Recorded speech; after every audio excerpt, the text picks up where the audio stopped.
Aqui a gente avança para o capítulo 10, que fala de domínios morfoclimáticos do Brasil. Quando eu falo domínio morfoclimático, não é a mesma coisa que vegetação.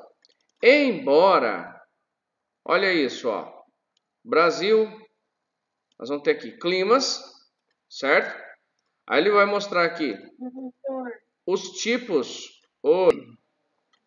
Então, pessoal, repare que o Brasil tem diversos tipos climáticos. Não só tipos climáticos, mas também tipos de vegetação, mas também tipos de solo, tipos de bacias hidrográficas.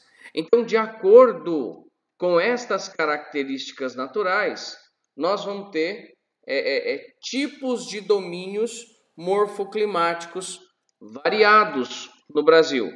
E aí eu chamo a atenção para este mapa, que é o mapa do domínio morfoclimático, que foi elaborado por este geógrafo aqui, ó, o Aziz Absaber, tá? Ele que construiu essa ideia.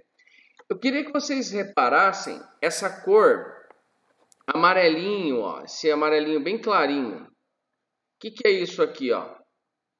Faixas de transição. Reparem que estas partes amarelas, elas estão no encontro, elas estão no meio de dois domínios morfoclimáticos. Então, seria uma zona de transição, ou seja, não é nem uma coisa e nem outra. Não é nem o Cerrado e nem a Caatinga, por exemplo. Olha aqui no interior da Bahia. Não é nenhum nem outro. Então, essa faixa de transição, ela vai ser uma área que a gente não consegue caracterizar se é, por exemplo, o domínio amazônico ou se é o domínio do Cerrado.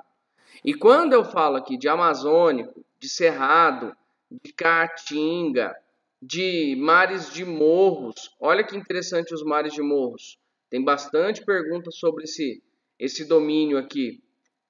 Araucária e pradarias. Repara que o nome é nome de vegetação, exceto o mar de morro, né? É nome de vegetação. Mas o domínio morfoclimático, ele não é a vegetação propriamente dita.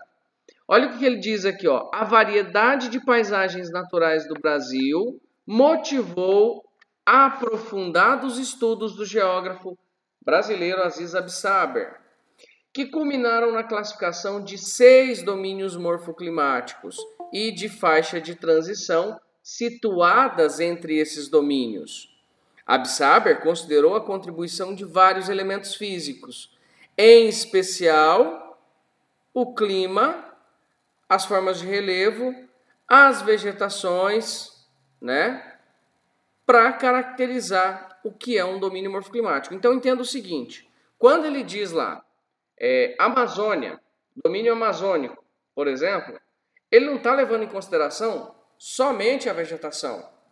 Ele está levando em consideração também o tipo do solo, o tipo do relevo, o tipo da bacia hidrográfica, o tipo climático.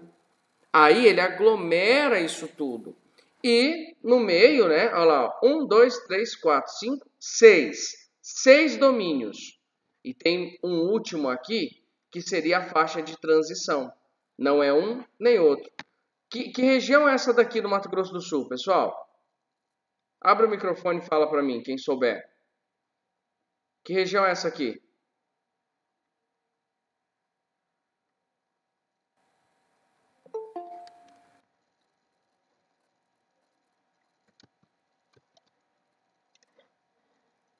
Vocês estão aí? Estão vivos? Qual região é esta? Inclusive avançando aqui para o Mato Grosso também. É uma faixa de transição, olha lá. Isso aqui é o Pantanal, gente. Pantanal. O Pantanal, ele não é um domínio morfoclimático. Ele é uma transição de domínios. Dentro do Pantanal, você vai encontrar exemplares de Mata Atlântica, de Cerrado, de Amazônia e de Caatinga. Então, pelo menos 4 vegetações diferentes confluem, existem em paralelo dentro da região do Pantanal. Então a ideia é justamente essa. Se você andar aqui nessa região do Mato Grosso, ó, o meio norte do Mato Grosso, você vai ver que não é nem Amazônia e nem Cerrado. É uma mistura dos dois. Então os dois coexistem. Bom, a Caatinga é aquele domínio que a gente conhece, né? Baixa precipitação, solos pouco desenvolvidos, porque o clima é semiárido, vegetação rala, né? De árvores de pequeno porte, de médio porte, no máximo, muito arbustiva, espinhosa, né? A araucária, por sua vez, é formada das coníferas brasileiras, as plantas chamadas de aciculifoliadas, numa região de relevo todo acidentado, de clima subtropical. Então perceba, para eu construir essa ideia de domínio morfoclimático, eu preciso fundir vários elementos naturais, elementos físicos. E olha a pradaria. A pradaria é o quê? Formação de gramínea, capim, arbusto, no máximo. Não tem uma formação de arvoredos. E são essas características gerais que o autor quer que você saiba. Quem pode me dizer qual é a vegetação predominante nos mares de morros? Olha o mar de morro, está no litoral do Nordeste ao Sul, adentrando aqui o estado de São Paulo, interior do Paraná. Que vegetação que eu tenho aqui, pessoal?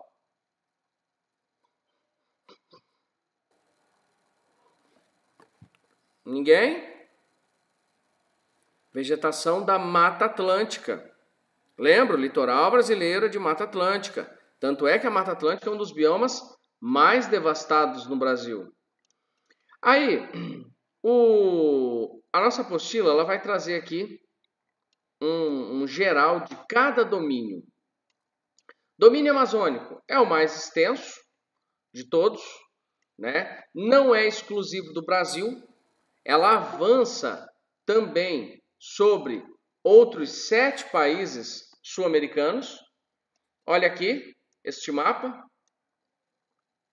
O domínio da Amazônia vai pegar a Bolívia, o Peru, o Equador, a Colômbia, a Venezuela, a Guiana, o Suriname e a Guiana Francesa, que é um território da França.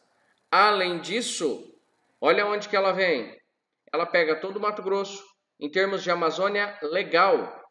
Olha essas listrinhas vermelhas, essa achura vermelhinha. Isso aqui é Amazônia legal. Olha o Maranhão. O Maranhão pega a metade do estado, vai ser Amazônia legal. Por quê? Porque é justamente uma faixa de transição. Olha o Mato Grosso. Todo o Mato Grosso está dentro da chamada Amazônia legal. Tá? E aí tem a Amazônia internacional, que são essas bolinhas.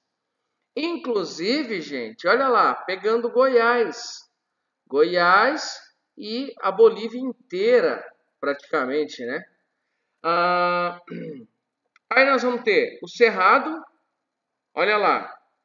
Então eu tenho aqui Cerrado, aí eu tenho Amazônia e eu tenho aqui Pantanal. Isso aqui, esse Cerrado, esse Pantanal, é tudo nessa região aqui, vai ser tudo faixa de transição. Quando eu olho para a classificação do Aziz Absaber. Então uma coisa é eu falar de vegetação, outra coisa é eu falar de domínio morfoclimático. Dá uma olhada aqui. Oi? Por que a Amazônia Internacional, tipo, toda praticamente que está no Brasil é internacional também? Por quê? Porque eu preciso estabelecer uma fronteira maior, porque a Amazônia ela não é um bioma qualquer. É a Amazônia, né? Então é a maior floresta tropical do mundo. É uma floresta que desempenha um papel muito importante na composição do clima, tem muita espécie animal e vegetal ainda para ser descoberta, para ser estudada. Então a Amazônia ela pode ter muita solução para o nosso dia a dia.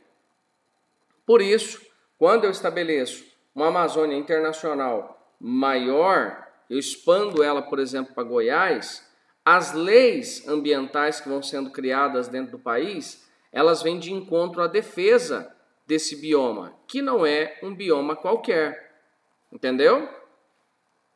Então, então, nas partes que não tem isso, é tipo as leis brasileiras, assim?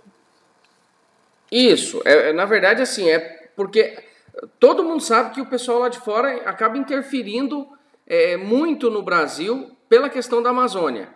Ano passado a gente teve aquele problema dos focos de incêndio. Passado? Foi ano passado? Não lembro se foi passado ou retrasado. Tanta coisa acontecendo. Mas enfim, teve focos de incêndio na Amazônia, e aí o mundo inteiro, vários países, né, se posicionando contra o Brasil, que o Brasil não cuida da Amazônia. Aí vem verba internacional para proteção da floresta, para manutenção dos povos tradicionais. Então, quando eu estabeleço isso a nível internacional, o mundo inteiro, em tese, ajudaria na manutenção, na preservação da floresta amazônica. Entendeu? Se eu mudo o status, eu tenho a ajuda internacional para a defesa da floresta, para a manutenção da floresta. Repara o seguinte. Nada.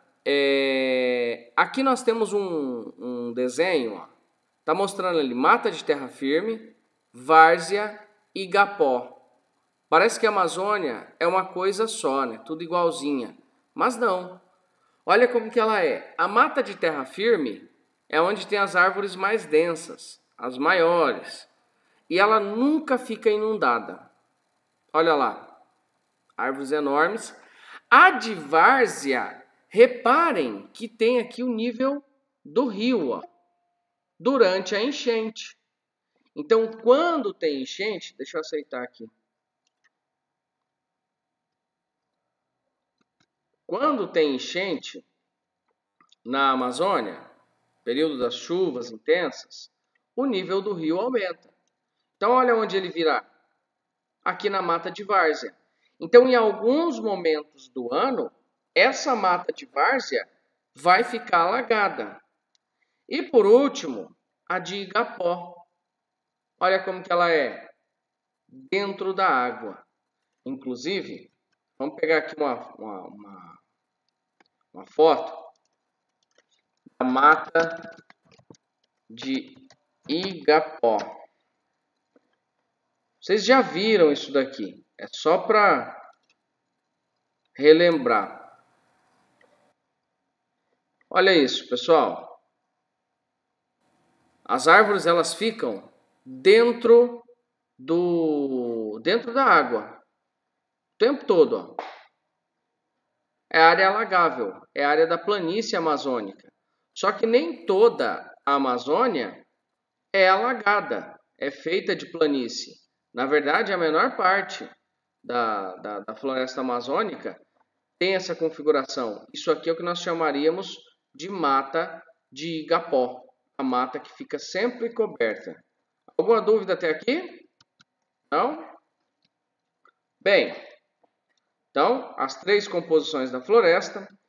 Ainda falando de Amazônia, olhem isso. Isso aqui vocês vão ver bastante questões ao longo do resto da vida escolar de vocês. Rios que voam, os rios voadores. Já ouviram falar desse conceito? Eu não lembro se eu já expliquei isso para vocês esse ano. Rios voadores, pessoal, é nada mais, nada menos do que essa formação de nuvens que são empurradas para o centro-sul do Brasil. Então, ó, pega o Nordeste, pega o Centro-Oeste, pega o Sul do Brasil e da América do Sul. O que é isso? Olha o passo a passo. Tem 4 partes ali para a gente ver. 1. A evaporação da superfície do Oceano Atlântico alimenta os ventos úmidos que adentram a Amazônia. Então aqui, como está na faixa equatorial, ó, Equador passando aqui. Como está no Equador, aqui tem sol o ano inteiro, abundantemente. Então, esse sol ele faz com que evapore muita água. E aqui nesta região, nós temos os ventos alísios, os ventos que são empurrados pelo movimento de rotação da Terra. Este eu já expliquei para vocês esse ano, tenho certeza. Então estes ventos, eles confluem aqui nessa região do Equador.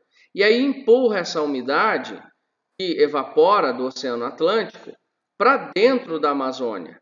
Chegando aqui no ponto 2, no meio da floresta, as massas úmidas precipitam na floresta amazônica e, ao mesmo tempo, a evapotranspiração da vegetação alimenta os rios voadores. Então, a umidade que veio do mar, somada com a umidade que sai da floresta, ela vai para o passo 3. Os rios voadores, guiados pelo vento, se chocam contra a Cordilheira dos Andes, fazem a curva no Acre e rumam para o centro-sul do país, indo para a Argentina. Vai parar lá na Argentina, no Uruguai. Por que ele ganhou esse movimento aqui para o sul? Por conta da Cordilheira dos Andes. Então, evaporou, veio para a Amazônia, choveu, evapotranspirou, foi em direção ao oeste, porque os ventos estão empurrando a umidade, só que chega aqui na Cordilheira, eles descem em direção ao centro-sul do Brasil e chegando até a Argentina, como a gente falou. E aí no 4, ao chegar ao centro-oeste e ao sudeste, a umidade precipita, impedindo que haja um deserto no Brasil.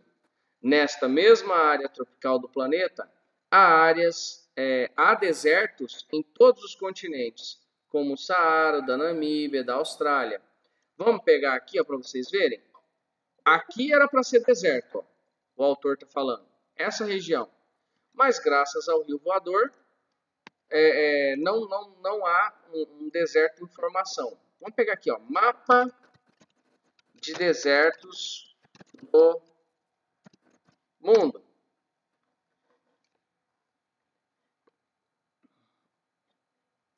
Olha isso aqui. Olha o deserto do Kalahari. Olha na mesma latitude, aonde está o Mato Grosso do Sul. Olha lá, na Austrália. Agora, vamos para o hemisfério norte, deserto, deserto, deserto, deserto. Aqui no meião do continente, mais deserto. Então, entenda, os desertos eles são formados predominantemente nas médias latitudes. Nem nas altas, nem nas baixas. Nas médias. E aí, o nosso rio voador, os rios voadores aqui do Brasil, eles vão fazer com que nós tenhamos um clima tropical típico. Ou seja, que chove bastante durante o verão e é seco durante o inverno, que é o momento que a gente está vivenciando agora. Repare que esses dias agora nós temos uma temperatura alta durante o dia, está bem quente durante o dia, só que à noite está friozinho, né? A amplitude térmica é bem grande e não tem nada de chuva, né? Domínio dos cerrados. O que o cerrado tem de importante, pessoal? Simples. Ele é um hotspot. O que é um hotspot? A propósito, a nossa apostila ela vai trazer isso aqui. Tem um mapa que ela vai trazer. Hotspot da biodiversidade brasileira. Hotspot, segundo a classificação desse senhor aqui, o Myers, o Norman Myers, ele diz que hotspot são pontos quentes de vida. Só que ele tem que ter pelo menos 1.500 espécies endêmicas, ou seja, nativas da região. E ele tem que estar ameaçado. Aí você fala assim, professor, mas por que a Amazônia não aparece como um hotspot de vida? Simples. A Amazônia é a floresta, é o bioma, é o domínio morfoclimático mais intacto que tem no Brasil. Então ela não foi muito devastada. Muito pelo contrário. Ela é, na maioria, preservada. Diferente do Cerrado. O Cerrado, sim. Aí vamos voltar nele aqui. O Cerrado, sim, vem sofrendo muito com a expansão da fronteira agrícola. Então, hoje, esse bioma, que inclusive é o daqui de Campo Grande, ele tem passado por bastante exploração agrícola. E não é a Amazônia, né, gente, que tem uma repercussão. O Cerrado ninguém liga muito. O Cerrado tem essa característica, olha só. A vegetação está bem seca, aqui nós estamos pegando uma época da transição ali, a vegetação está seca, daqui a pouco as árvores elas começam a perder suas folhas, são as chamadas caducifólias. O tronco é todo retorcido, é todo torto, sinuoso, ó, não há uma padronização na vegetação. A casca grossa, né, sempre vai ter essa característica, sempre questionam vocês a respeito disso. Casca grossa, para quê? Para suportar o calor extremo, para suportar as queimadas, porque este cerrado, este domínio morfoclimático, durante a seca é comum que tenha queimada, inclusive queimada de ordem natural. Às vezes cai um raio, vem uma tempestade ali, cai um raio e pega fogo e queima vastas áreas. Ou, na maioria das vezes, né, o problema é causado pelo ser humano mesmo. Pois bem, então o cerrado é um bioma importante, como a gente viu lá, é um hotspot, e vem sendo amplamente devastado, principalmente pela expansão agrícola. Caatinga! Caatinga é isso aqui, ó. Olha que doido. Nessa primeira imagem aqui, tudo seco. Isso aqui, pessoal, passa, assim, choveu, passou uma semana, tá desse jeito, assim, ó. Tudo verde, tudo bonito. Reparem que aqui eu tenho um rio. Olha o curso do rio na primeira imagem. Isso aqui é chamado de rio intermitente. É um rio que só tem água durante algumas épocas do ano. Então, como que é a caatinga? Ela é até bem parecida com o cerrado. São árvores também de casca grossa, só que são plantas, muitas delas, xerófilas. Plantas adaptadas à escassez crônica de água. Aqui fica 8, 9, 10 meses do ano sem chover. Então essas plantas elas são adaptadas. Elas têm a casca grossa também, né? Tem muito cactáceo. Os cactos eles são típicos das regiões semiáridas mesmo. E são árvores muito espinhosas. Muitas delas com muito espinho. Tanto é que a figura do homem sertanejo é um cara usando roupa de couro, né? Calça de couro, jaqueta de couro, chapéu de couro, justamente para se proteger dos espinhos. A história do Lampião, né? O Lampião é um personagem real, realmente existiu no Brasil. E a roupa dos como é que chamavam eles, poxa? Esqueci agora do bando do Lampião. Enfim, os caras usavam roupas de couro para se proteger contra esse tipo de vegetação, que é uma vegetação muito espinhosa. Os mares de morros, vamos ver aqui um. Ah, sim, deixa eu falar para vocês. Se vocês virem essa palavra aqui, ó, mamemolar, mamemolares, tá? Ele está falando de morro com topo arredondado. Olha isso aqui. Isso aqui é uma formação mamemolar. Olha o tanto de morro, gente. Olha isso. Por que mares de morros? Porque o relevo é todo cheio de morros. E olha o topo deles, ó, arredondado. Então isso aqui demonstra que é uma formação cristalina. É uma formação muito antiga. E olha, no meio disso tudo tem cidade, ó. Cidade de Itaiandu.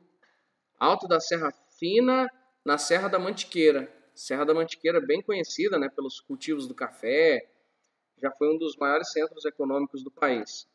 Então esse mar de morro, ele tem um predomínio de vegetação de mata atlântica, tá? Duas dicas importantes para vocês. Mata atlântica e mamemolar. Quando você ouvir essa palavra mamemolar, está falando sobre morros, ok?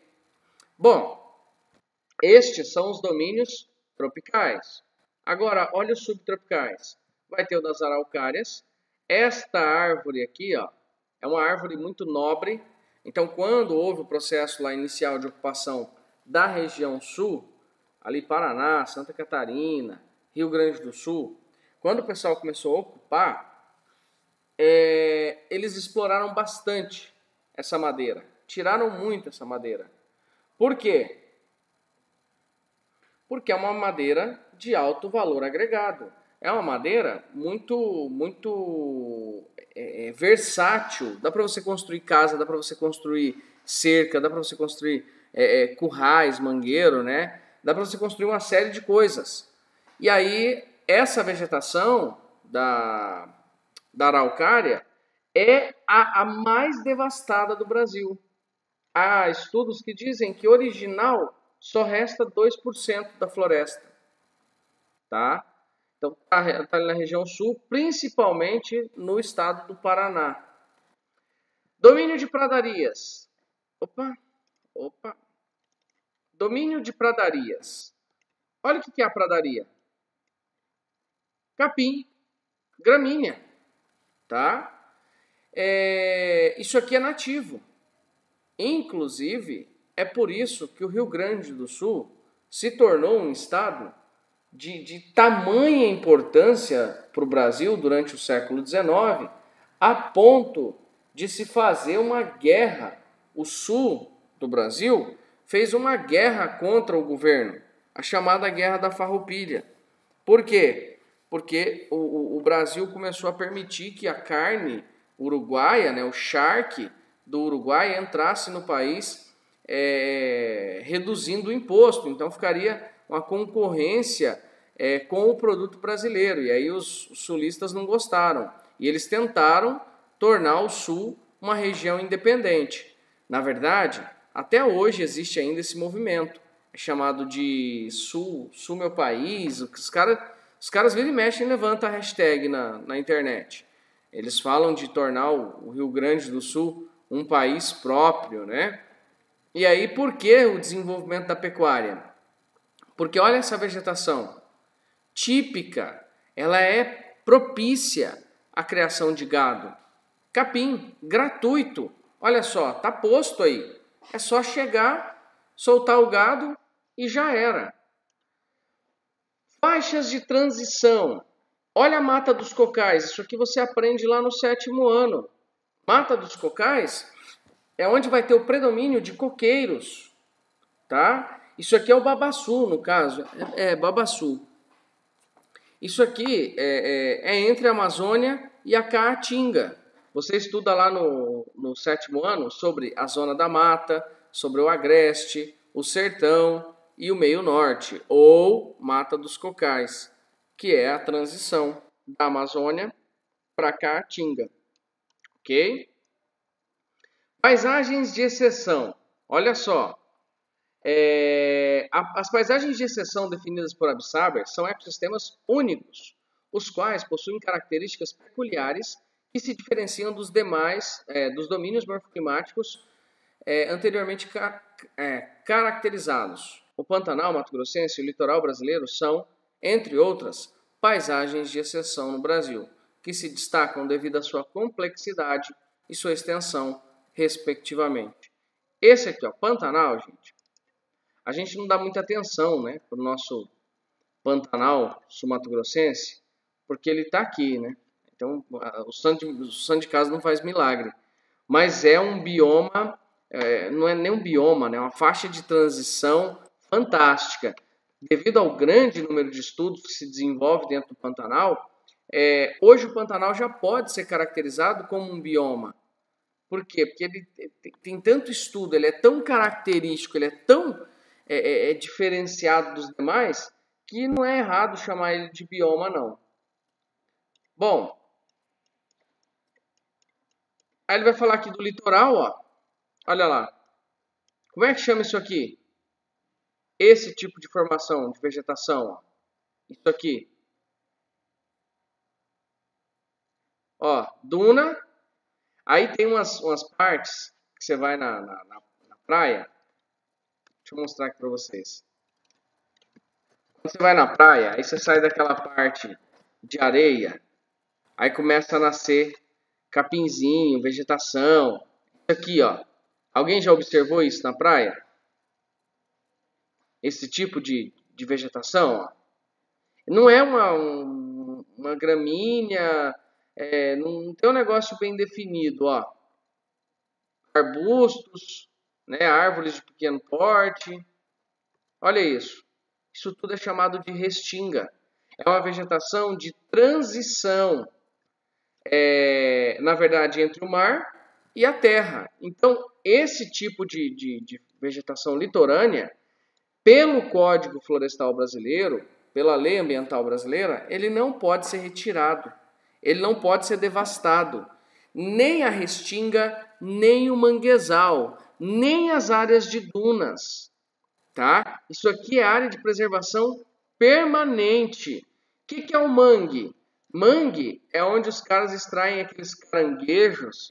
Vamos pegar aqui, ó, mangues, aquela região barrenta entre o mar e os ecossistemas de água doce. Olha lá, as árvores todas com raízes expostas para fora, para oxigenar. Olha isso. Quer ver? Ó? Mangues. Vou pegar aqui, caranguejo. Olha isso. É o habitat desses bichinhos gostosos que as pessoas gostam de comê-los. Olha o cara capturando lá vai capturar os caranguejinhos, sirizinho. Então, eles moram nessa região. Então é importante também, o bioma manguezal ele é muito importante para a manutenção dos povos tradicionais que existem. Só que infelizmente, estas regiões de biomas litorâneos acabam não sendo respeitadas. Por quê? Porque é litoral. Então o Brasil, a maioria do povo está concentrado justamente no litoral. Por quê? Porque historicamente a região litorânea foi ocupada primeiro.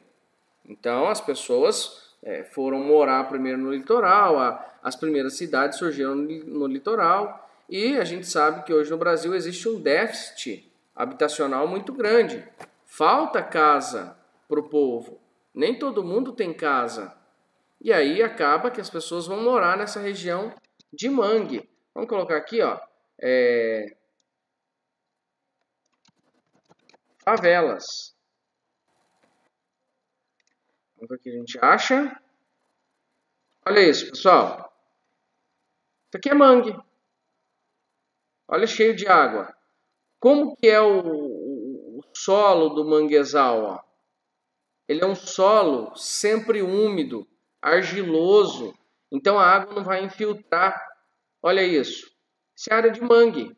E as pessoas moram aqui. E olha esse lixo. Quer dizer, as pessoas estão fazendo mal para o meio e o meio também faz mal para as pessoas. Porque essa água empoçada aqui, ó, ela não acaba nunca. Por quê? Porque o tipo do solo não é propício à infiltração. E tome mais construção, ó, em área de mangue. Olha, tem vários exemplos. Se você andar pelo litoral brasileiro aí, tanto no Nordeste quanto no Sudeste, você vai encontrar muita ocupação irregular norte. Todas as regiões do Brasil que pegam o litoral. Só não no Centro-Oeste porque não tem mar, né? Mas todas as regiões vão ter ocupação irregular em região de mangue, tá? Tranquilo até aqui, pessoal? Sim. Sim, muito bem. Sim. Pantanal Mato Grossense. Isso aqui é muito bonito, né?